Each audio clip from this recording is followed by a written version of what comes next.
Hi everybody, my name is Pieter Frenssen. I'm here today to talk about using REST APIs in Drupal. Let's talk a little bit about me first. So my name is Pieter Frenssen. I'm known on Drupal.org as P. Frenssen. I work as a freelancer for one agency, which is an agency in Belgium, which has like 600 Drupal developers working for them, and thanks to them, I'm working at the European Commission now for 3 years.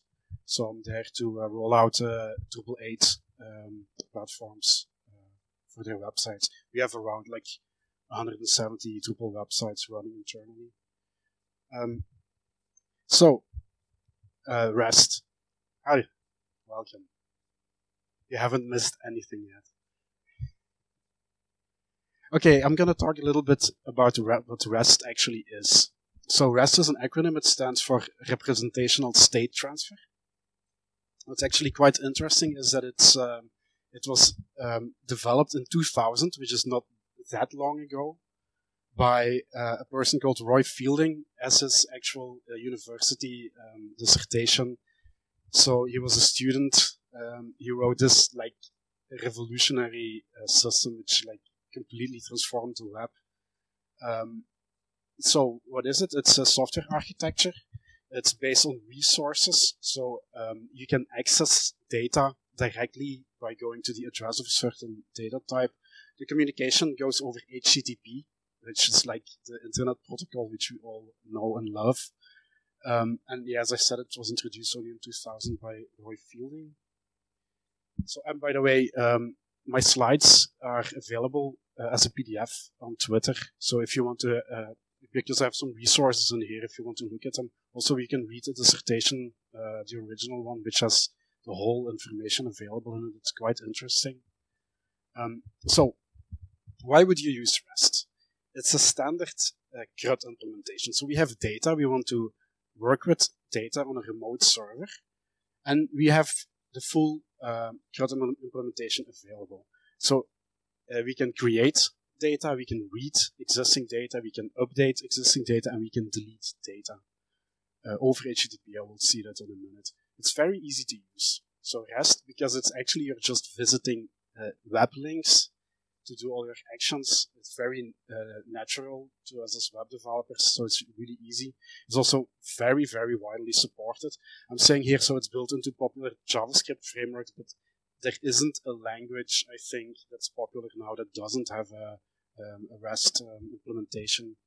So you can basically use it for any project you want. So, as I said, CRUD, how does it look? So we all know how to create data in a database. If we do it remotely on the web over HTTP, we use HTTP requests for this. So if you want to create data, we do a post request. It's basically just like posting a form to like posting a contact form on a website. If you want to read data, you do a GET request. A GET request is the normal request you always do when you get a web page from a website. If you want to update existing data, then you use the patch command. This is lesser known than a GET and POST because we don't use it on a day-to-day basis, but actually for the full CRUD implementation, you can use patch or put, which is an alternative for this. So the actual difference between the two is with patch, if I can be mistaken on this, but I think with patch you can update a data entity, then you have to post the full entity at the same time. While with put, you can only like update certain fields in the entity. And yeah, normally you only use one of the two. And also to delete entities on the web, you use the delete request. Right, now you can do all this stuff really hardcore if you use something like curl. So you can go on the command line and type in the whole like post command with all your parameters and everything. But I can actually recommend you to use either a desktop application, of which there are many. You can use a browser plugin. I'm going to show you a couple. You can use a plugin in your IDE. So, for example, PHP Storm, it has a plugin to do REST communication. So you can, from inside the IDE, you can do all your REST transfers. Also, there are like some fancy command line clients which use like curses or something. So you can do all the REST requests from inside your terminal. And also, like I said, you can use hardcore curl to write like 10 lines and then do your post request. Okay, so but then one of the nicest ones there are is it's called Postman. This one is for Chrome or Chromium. It's like a browser application. It's very nicely built, and as you like a little overview, you can put your URL, your request here, press the send button, and you see the results down here. Now you can do you can do get and post and update and everything. You see the history of your requests that you have done here, and then you can even open separate tabs so you can work with different like parts of your endpoint at the same time. And also similar, if you use Firefox instead of Chrome, then you have the HTTP requester. It's also very, very nice. It's very similar. It has a bit of a different layout, but then you can choose your transfer type, do everything, see the results here, and you get your history and everything. So when you start really developing a REST API for your website, you will be using this a lot to see if the data you get is good. Some other things you can use. You will be looking a lot at JSON files, JSON data coming from a website. Normally the browser renders JSON as raw text, which is very difficult to read because JSON has a lot of quotes, curly braces and stuff. So if you install a little plugin to do pretty printing of it, then you can really nicely see the data and you can collapse data and easily navigate it. So these are also, you have JSON formatter for Chrome and JSON view for Firefox. So these can be used for that. Now, I'm going to show you how a REST API looks in practice. So I'm going to use one, which we all know and love, Drupal.org. Actually, Drupal.org has a REST API, and not many people are aware of this, but all the data that's on Drupal.org, so information about users, about nodes, projects, change records, name it, it's all available through REST API. So you can integrate this in your own applications. So yeah, it exposes projects, users, issues, nodes, comments. It's read-only. So Drupal.org doesn't allow you to post to it. If you want to do that, you just have to log in and use the actual website. They allow anonymous access for everybody. It's limited by a fair use clause, so you are not allowed to like hammer it completely. But I don't think they actually do like rate limiting or something. Probably they will log it and look from time to time. If you use really too much data, they will say like, hey, please don't do that. You can choose to get the data back in JSON or in XML formats. It supports pagination and sorting, which is really nice, so you don't get all 1 million Drupal users back in one request. And it's actually built in Drupal 7 with the RESTful Web Services Module.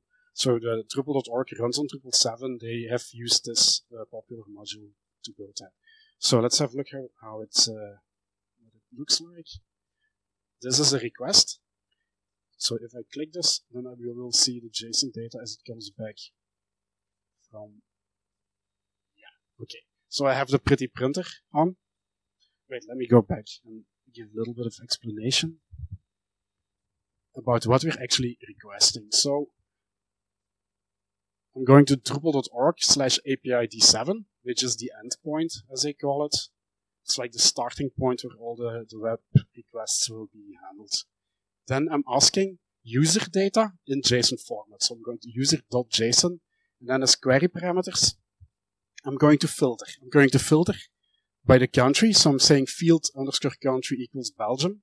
So please only give me users from Belgium. Sort by user ID and limit by 10. I only want to see 10 users for the moment. So this will return the JSON object. Now let's have a closer look at the data. So we will see that it contains a pagination at the top. The user object contains a lot of fields. That we are sorting them and filtering by the country. And let's have a look if all the fields that we see make some sense.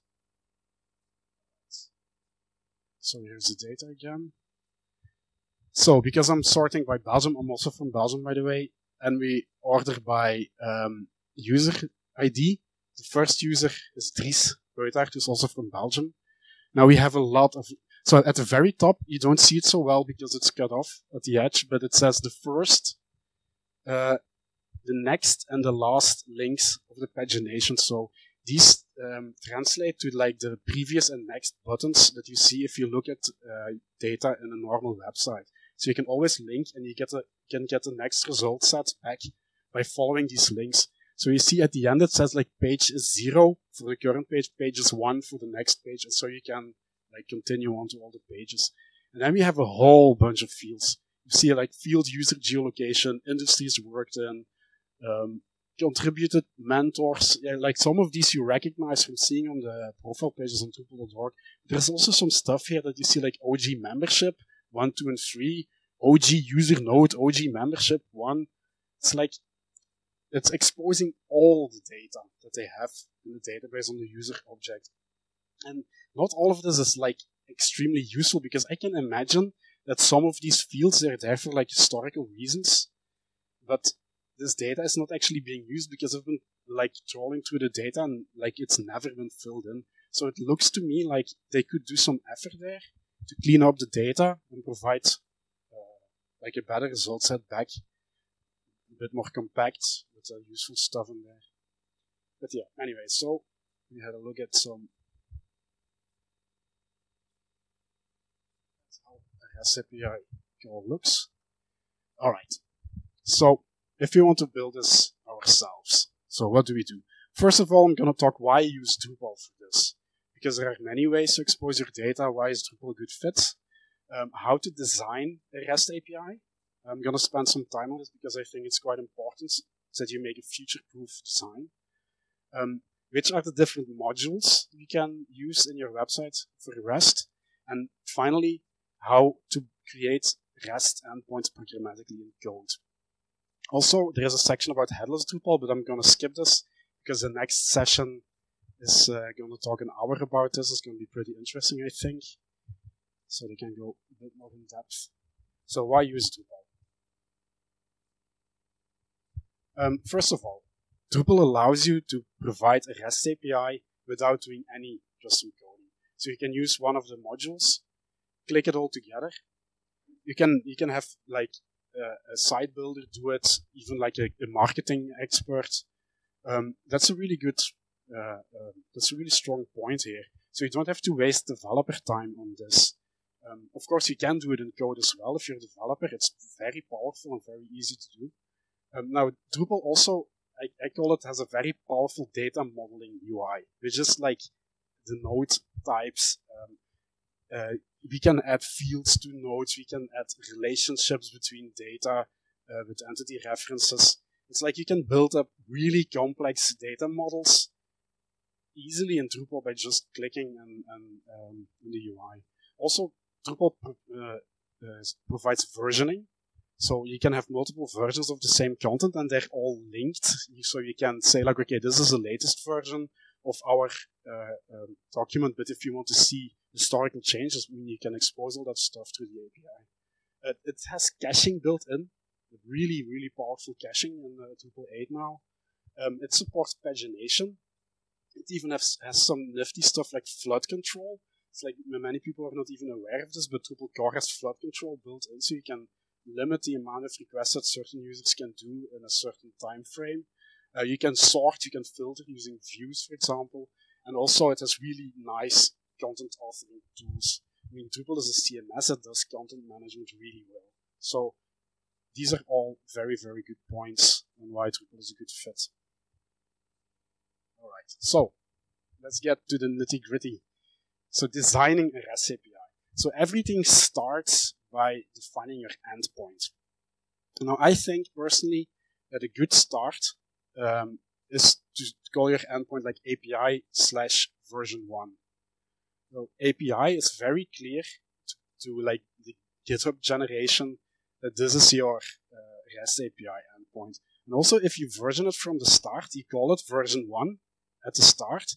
This gives you the freedom later on when your project evolves and changes to make a second version and deprecate the old version at some time, which you will probably need. If you have a big project, there will be changes to your data model over time, and it will be really difficult to like fit in the new model into the old REST API, and people will still expect their data to work. You know, somebody has built an application 2 years ago using your website's data, and nobody is looking at it anymore. It's like they're displaying it on an app or something.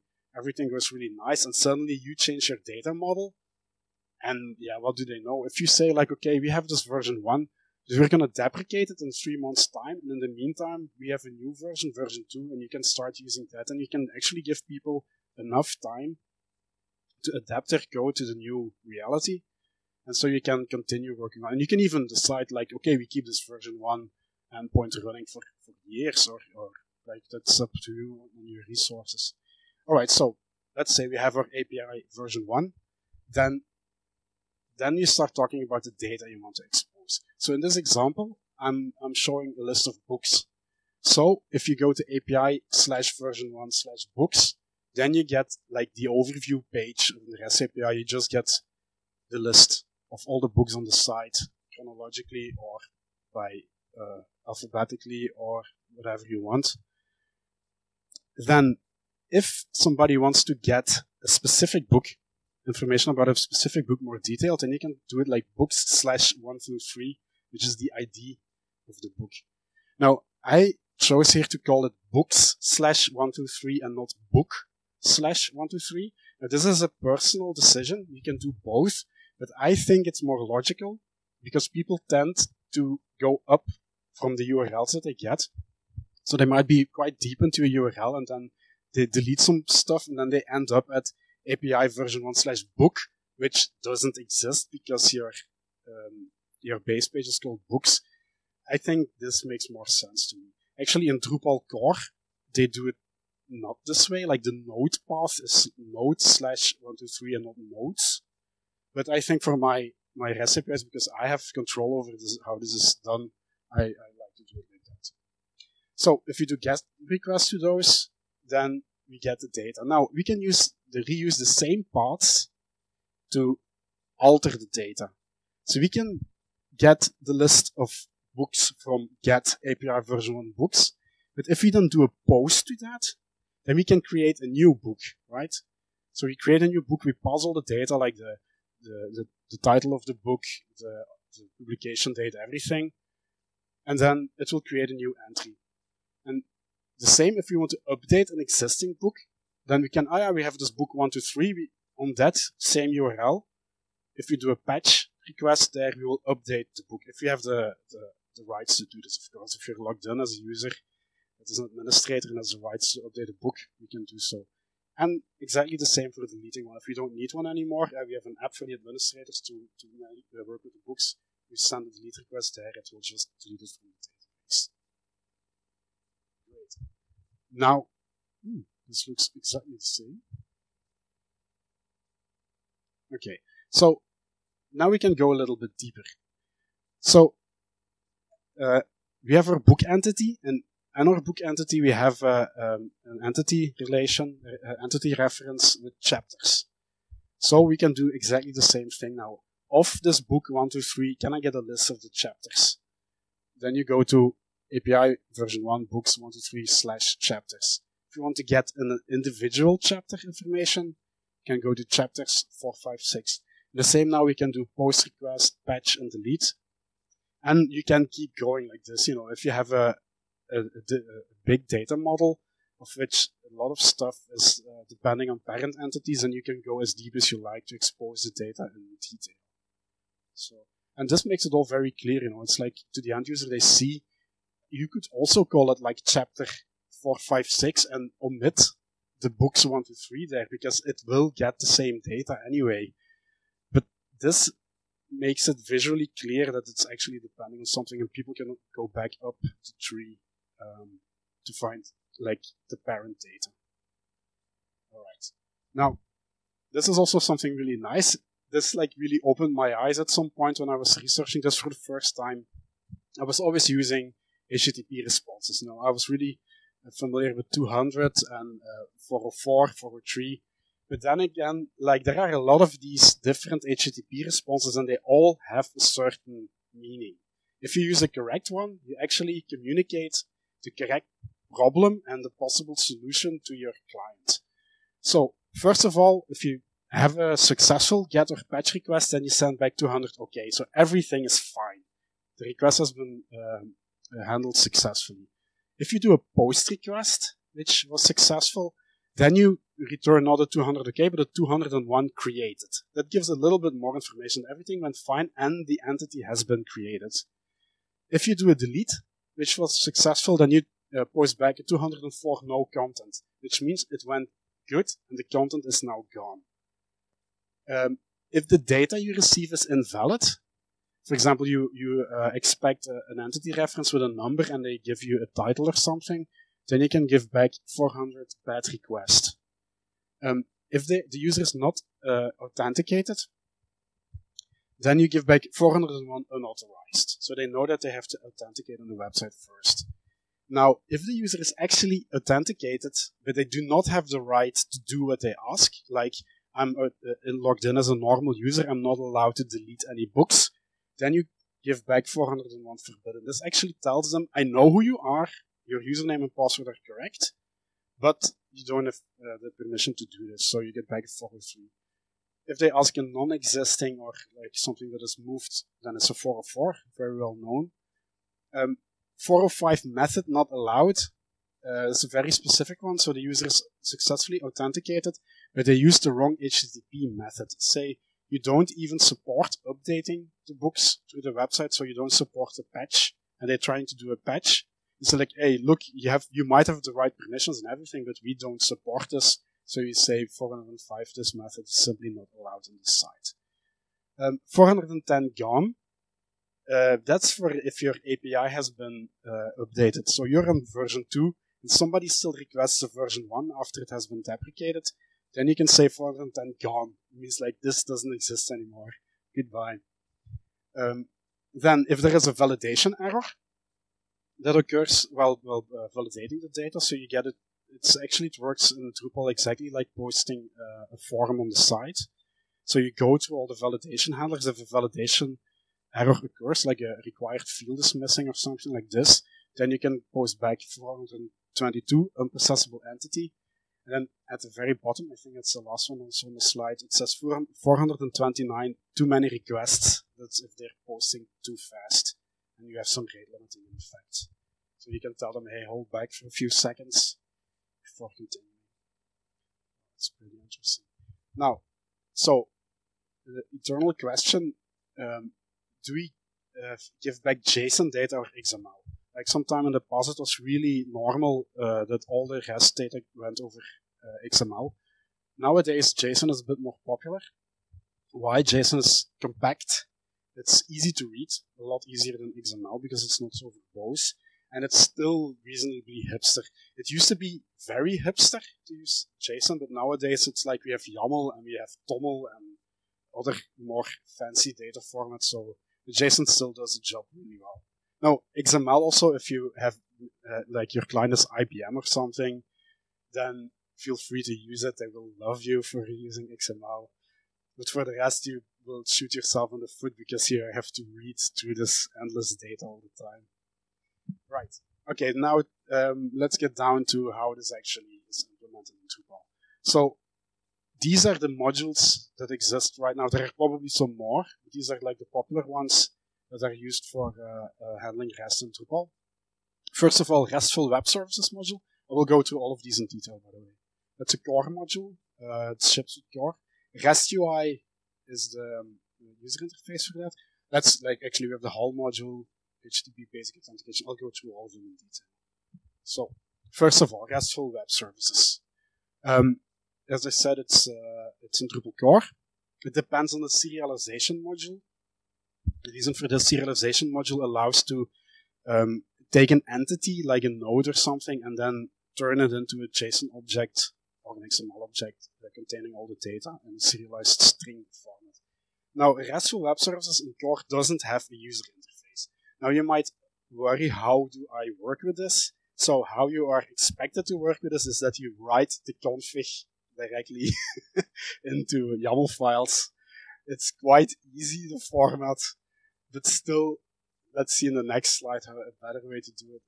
The RESTful Web Services allows you to use different formats. So it's built in, it has JSON, XML, and also HAL with a helper module. But you can extend it, it's pluggable. So if you want to provide YAML or TOML or anything, then you can write your own format there. And also the authentication methods are pluggable. So it built in, it comes with cookie authentication, so you can use the same, like you can log into the website and then use the REST API if you're authenticated. And also it uses like basic HTTP authentication, which is like the user and password field you see popping up by Apache if you know what this is, right? Okay, REST UI module. This is like the missing link if you don't want to write the config files yourself. REST UI is a contrib module which provides the UI for the core REST module. So I expect that in the future this will be included in core as well once it's ready. So it has a user interface for the REST module. It supports all the content entities that your website has. So if you create a new one, it will simply be supported there. And yeah, as I said, it's the alternative to writing the raw config, and it looks like this. So if you go to the page, which is admin config services REST, here you have a really long list of all the content entities that your website has. So you have like action, blog, node, user, menu, everything. You can enable one.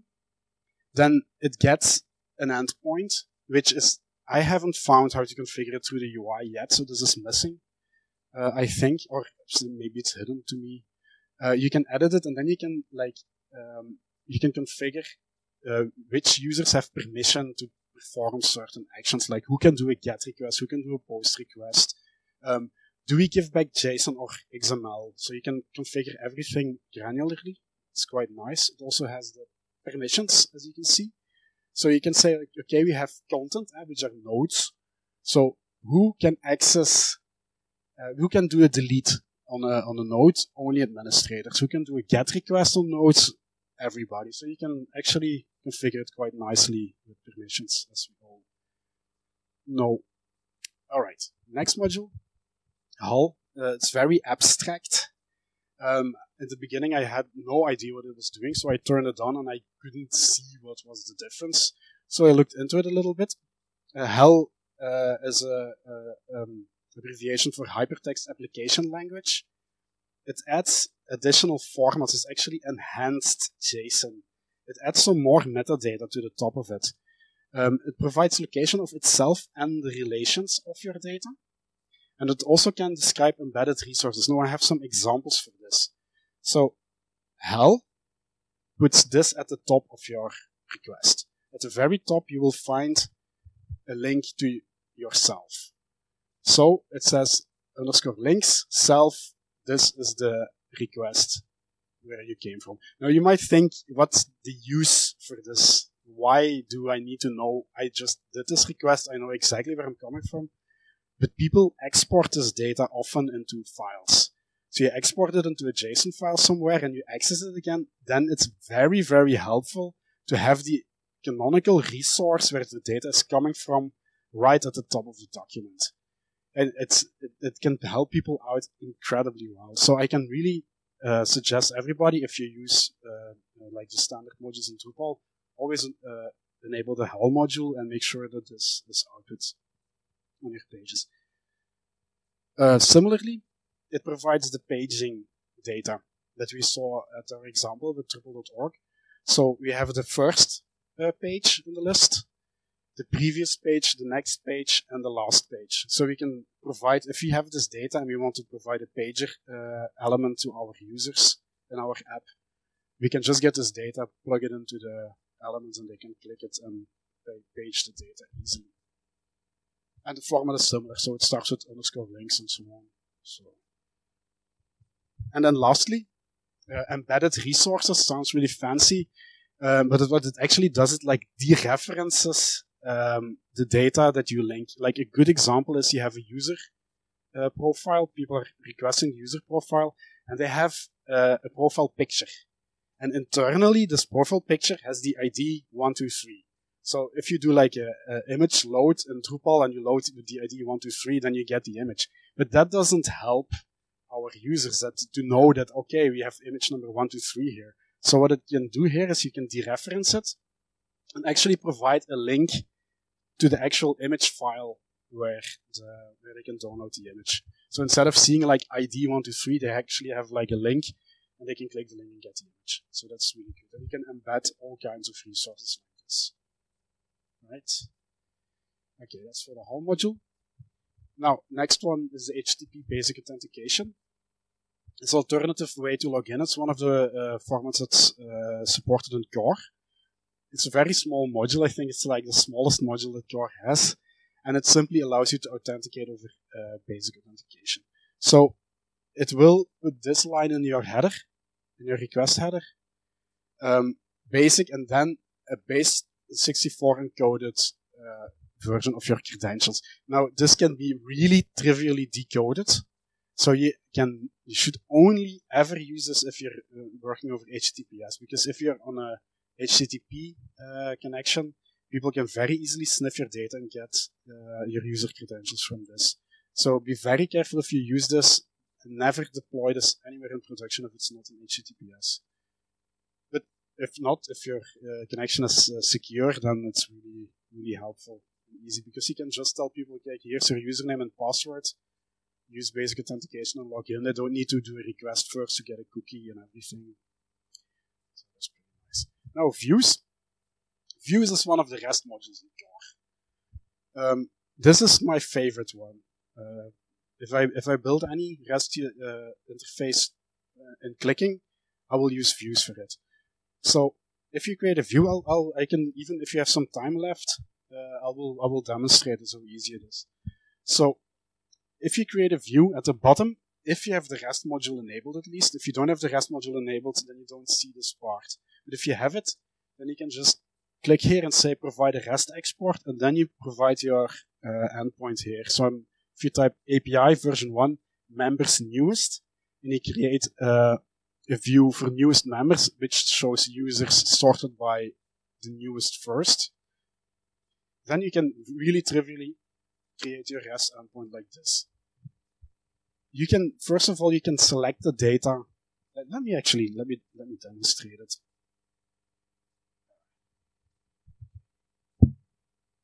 Hello. This is going to be interesting.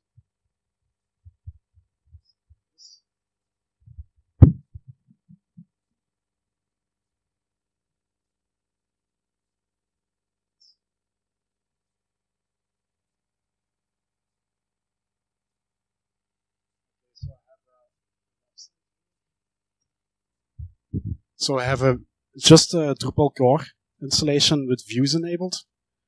So I'm gonna go to structure views. I don't see the whole picture here. I'm gonna add a view.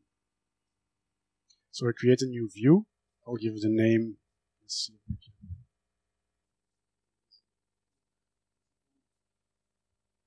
Okay.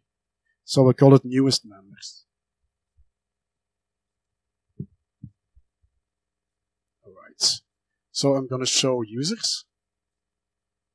And I'm going to sort them by newest first. Because I'm showing the newest members. That's simple. And now I'm just saying, okay, let's provide a REST export. So I call it API. I have to start with a slash. Version 1. Members. And then newest. Okay.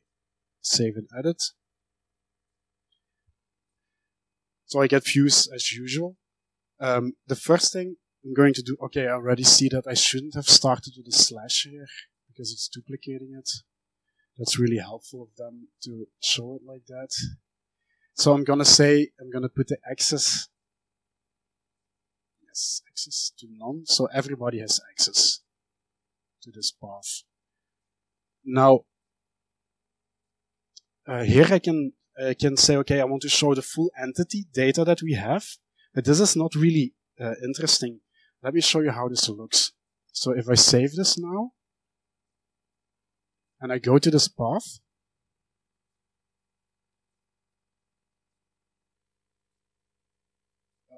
doesn't work like that. Okay, so I'll type it in. API version 1 members used. Alright, so I have chosen to display the entity. Now what do I get? UID, UUID, lang code, preferred admin lang code, interesting. We have the name, the email, the time zone, and everything. So we have a lot of data. But actually, I might not want to expose my users' email addresses like this to the whole world, you know.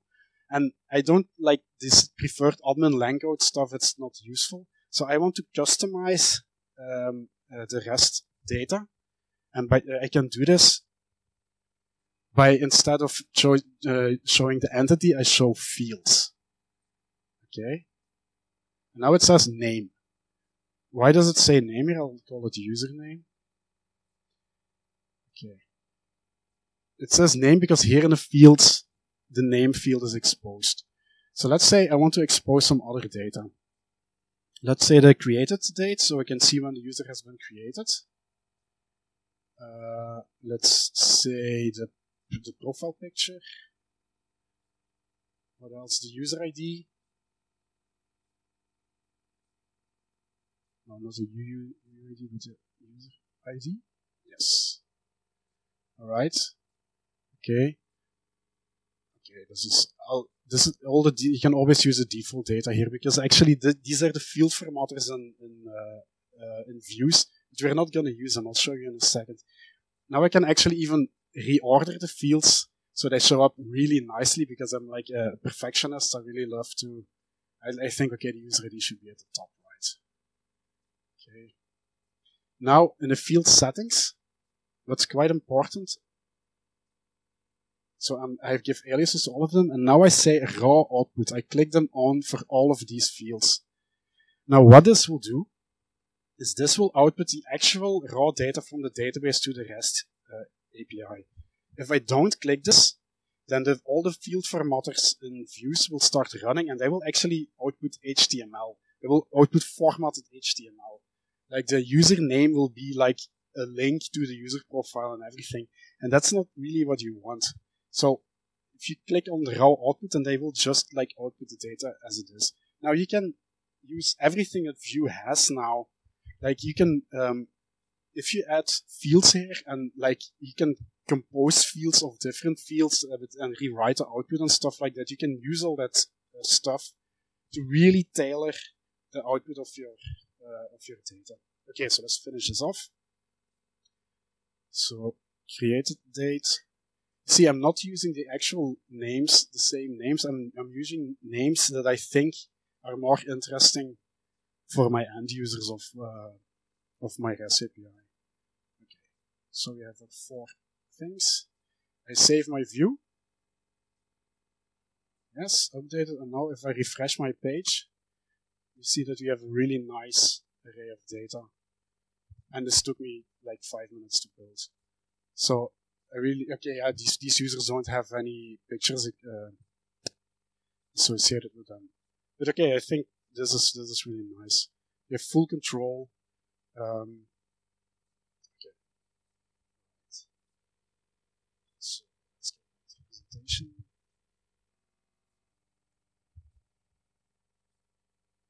Okay. So I have some slides that explain this process I just went through. All right. So the next one, question? No. Okay. So another module. Which is also, it's quite famous, the services module. It's not related to the previous talk anyway, but this has been around for a while. It was like the important REST module in Drupal 7. So it's been ported to Drupal 8. This one has more fine control over your endpoints. So you start by creating an endpoint. So you say like, okay, my endpoint is API/version1. And then you can enable individual things that you want to expose. So here it says like, okay, I want to expose the deletion of users, logging in users, creation, updating the index, it's the overview. And then you can configure it in detail. So you can say, okay, this needs to return JSON or XML or HAL data. And it's actually it maps really well. If you are porting a website from Drupal 7 to Drupal 8, for example, and it's using the services module, then go ahead and definitely use it. Also, if you have a new project, take a good look at it. It works really well. I like it a lot. Even though it's not like the core one, I think it has a lot of value anyway. One of the final modules is Json Api. This is like this is a module you just enable it. It doesn't have any configuration, but it will like reformat the JSON that's output by your chosen REST provider to be following the like latest best practices. So it provides resources and links from the HAL module automatically. So it will enrich the data like this, so you don't have to configure it yourself anymore. So I can always suggest to always use this module because it's quite nice. All right, so far for the modules, are there any questions about this? No? Okay, so I can go on to the programmatical part. Now this sounds maybe a bit challenging, but as you will see actually in Drupal 8, it's incredibly easy to provide REST services in code. So if you want to create an endpoint to consume data, you just have to create a controller and you have to return the data you want as a JSON response object. So this code simply looks like this. We have like 2 lines. It's a very basic Drupal 8 controller. So people that are developers here, I'm sure and you're programming in Drupal 8, I'm sure you have done this before. So you extend the controller base. You have your controller method. This is all declared in the routing.yaml file, right? And you have some data you want to expose. So I'm just using some hard-coded data here. Of course, I'm getting this data from my backend. But let's say I want to expose some data about the statistics analytics of the website. So I've had 100 unique visitors, 3,440 page views, and a date range of this data was between March and April of 2016. You take this data, return it as a JSON response from Symfony, HTTP Foundation. That's it. Then it returns it as JSON data and people can consume the data. So it's almost like too easy. So in reality, I always do it in code now. You have full control. It's incredibly easy to do. It's really performant. You get the data, put it in a JSON object, run an array like this, output it, and it's there. It's done. And on the other side, so if you want to get data in Drupal, so I don't think there are any modules that allow you to do this easily. Maybe services can do it, I'm not sure. But if you want to get external data into your website, like the other way around, then it's also quite easy to do if you use a software called Guzzle. So Guzzle is like the standard HTTP class on PHP. So I have some example code which will use the REST API from Drupal.org. So we're going to import some data from Drupal.org. We're going to retrieve the latest 5 change records. And then we're going to display these results into a block. So we want to get some external data. And then the fun thing is that we can use all the caching that we have. So you can like say, okay, I want to put like a 30-minute cache on this data. Because we're just using a block, so we can leverage everything the blocks have. So this is a block class. So we are extending block base in our constructor. Okay, so the first thing of note is that we have to implement the Container Factory plugin interface. If we implement this interface, then it means that we can inject services into our class, like in the previous presentation. This went about this. So as I add the Container Factory plugin interface, I have to add the create method. The create method will get the HTTP client, which is like the official Symfony service name for Guzzle, and then in the constructor it will pass it to the constructor, and the constructor will just put it as a property on my class, right? It's very basic dependency injection. So my class is instantiated with create. It will get Guzzle, put it on my in my object, so I have it available. And then the magic will happen in the next code. So every block has a build method, and a build method is responsible for creating the contents of the block. So in my build method, I'm going to build my HTTP query that I'm doing to Drupal.org. You know, like at the beginning of the presentation, we had this long query that filtered by country, got all the users and at 10 at a time. So I have a bunch of query arguments to Drupal.org. I'm telling Drupal.org, please give me entities of type change notice. I want a limit of 5 because I want to show 5 items in my block. Status equals 1. I only want to see published change records, not the unpublished ones. Sorted by created with the direction of descending. So give me the 5 newest. Then I'm going to call this HTTP client, which is Guzzle, with a GET request to the URL drupal.org/API-d7/node.json. I remember this from the beginning of the presentation with these options. So this will do, this one single line of code will do the call over HTTP, and it will give us back the data. Now this data is a JSON object. So we need to decode the JSON object. Now, luckily for us in PHP, there is a built-in function to do this.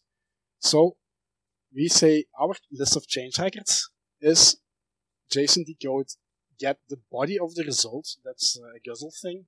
So we get an object back, and we can get a body, and then in there will be a wrapper. The wrapper will be called list. Now, if you're building this, it will become really clear immediately. So you do your result. If you then run through it with your debugger, or you like output some data about it, you will figure it out really easily. Okay, and now in our change records, we will have the data. Now we just need to show it into a block. So for this, now we simply have to theme it. So we're gonna output an item list. So we're looping over our change records and we're building our list of links. So we say, okay, every change record is a link with the title of the change record, the URL of the change record, and then we return an item list. Okay, this is very basic Drupal theming code as an ordered list. And how does it then look? Alright. So I think 10 lines of code. We have retrieved the change records from Drupal.org and show them like this. So similarly, it's very easy to do. You have complete control over what you're requesting. You can cache it locally if you need to, so you don't have to do the slow traffic all the time. So that's pretty nice. Okay, I think that was it.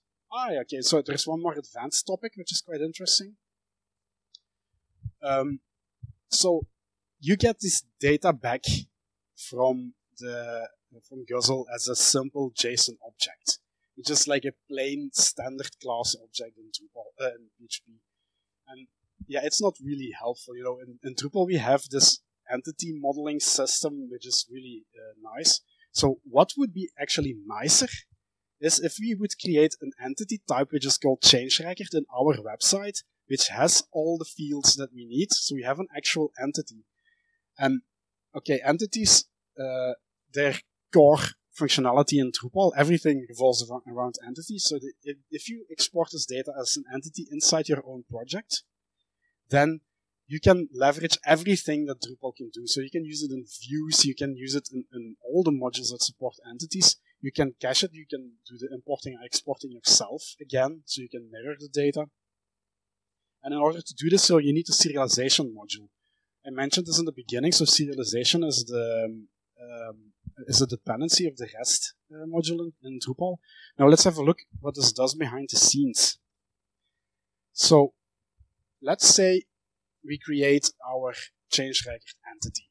So we need to have the URL, the title, and what else did we have?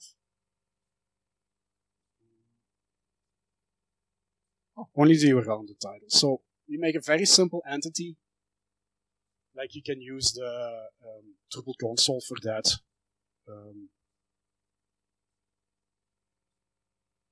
So yeah, if you have your entity, then you need to, like, you get the data and you have to put it in there some way. And to do that, You can do that using the serialization module. So, if we go back to our previous example, so we do a GET request on Drupal.org. We get the data as this JSON object. But instead of deserializing it ourselves and then getting the data out, you say, use the serializer service from the serialization module. And then you call serializer deserialize the data. You just have to give them information about the type. So the type will be this change record entity that we built. So in my change records module, I have an entity called change record, and the expected data is JSON. So it will say like, okay, this data is a change record entity and it's in JSON format. So it will loop over all the properties on the object and apply it on the entity, and it will give you back the entity.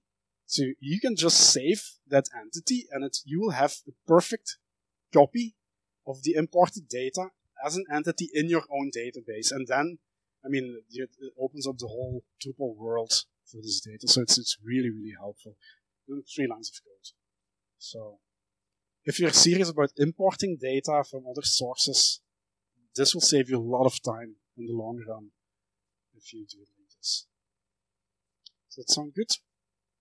Okay. I think that's the last part of the presentation. Is there more? Yeah, I have some links if you want to know. So just the documentation about on Drupal.org, and also I think this is quite interesting. So REST is still under development. There are still some like rough edges sometimes, but I think it's actually stabilizing really well lately. There is this links to a Drupal.org issue about the next upcoming bug fixes and new features for REST in Drupal 8.4. So they update this regularly. It's really, really interesting to follow if you're interested in REST. Okay, good. So that's it. Are there any questions? Yes.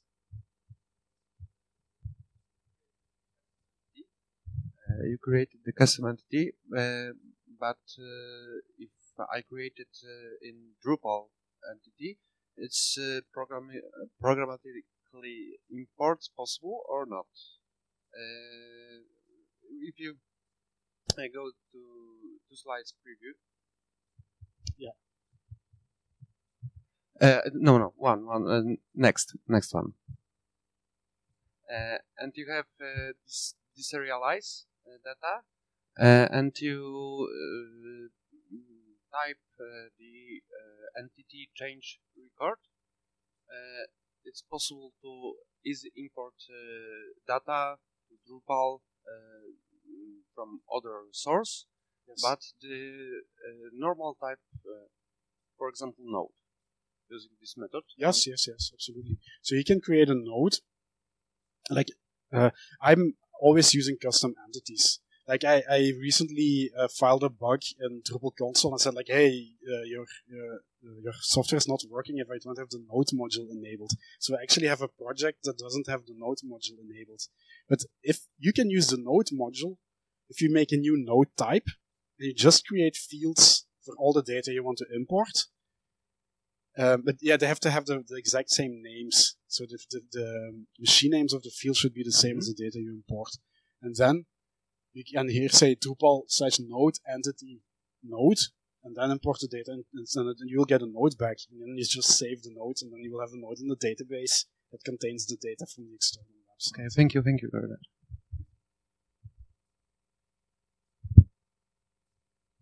Okay, another question.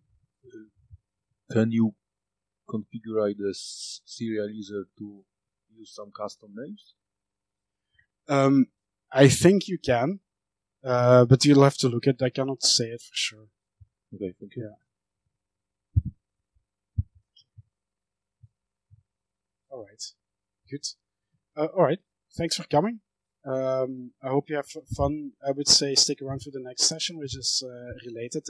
It's about headless Drupal, which of course also uses REST to manage this. So thanks for coming. Hope you liked it.